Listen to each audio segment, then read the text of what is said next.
اندر سے عمران خان کے اکاؤنٹ میں ایک ٹیڈی پیسہ نہیں کبھی گیا، اور اس کے لیے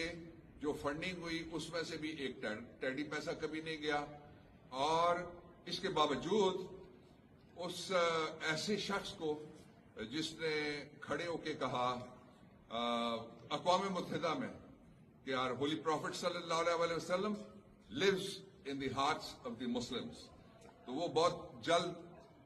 باہر آئے گا۔ یہ یونیورسٹی جن کے لیے بنی ہے انہی کے لیے رہے گی، جن کے لیے لائے ہیں انہی کے لیے چلے گی انشاءاللہ العزیز۔ یہ ایک اور عمران خان کے پلانٹیشن جو پیچھے آپ کو نظر آ رہے ہیں پودے، ان کے حوالے سے، تو خدا کرے کہ میری عرض پاک پر اترے وہ فصل گل جس سے اندیشہ ہے زوال نہ ہو۔ اس یونیورسٹی کو بھی کوئی زوال نہیں ہے۔ اس پورے کیس میں وہ بڑے بہترین طریقے سے ایکسپلین کر دی ہے۔ میں صرف یہاں پر حاضر ہوئی ہوں یہ بتانے کے لیے جمہوریہ پاکستان کی شہری ہوں، اور میرے ساتھ جتنی 50% اس ملک کی آبادی ہے خواتین کی، وہ بھی اسی ملک جس کا ٹائٹل ہے اسلامی جمہوریہ پاکستان کی شہری ہیں۔ لیکن پچھلے 2.5 سالوں میں آپ نے دیکھا ہے کہ یہاں پر جس طریقے سے خواتین کے ساتھ ظلم ہوا،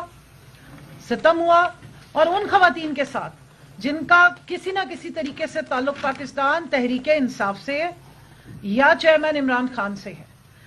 اگر وہ خواتین سیاست میں ہیں تو بھی وہ مظلوم بنی، اور اگر وہ عمران خان کے گھر سے تعلق رکھتی ہیں تو ان کو سیاست میں گھسیٹ کر ان پر ظلم کیا گیا۔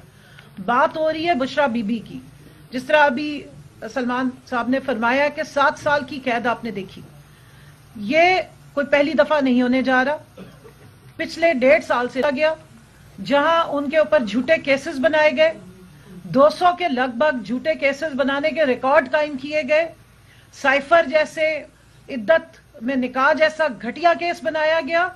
وہاں سارا ٹارگٹ ان کے گھر میں جو پردے دار ان کی زوجہ ہیں، جو ایک غیر سیاسی خاتون ہے جن کا نام بشرا بی بی ہے، صرف ان پہ کیا گیا۔ اس ملک کی یہ بدقسمتی ہے کہ یہاں خواتین اگر سیاست میں آ جائیں تب بھی ان کو ٹارگٹ کیا جاتا ہے، اور اگر وہ کسی سیاست دان کے گھر میں موجود ہو عمران خان کا ساتھ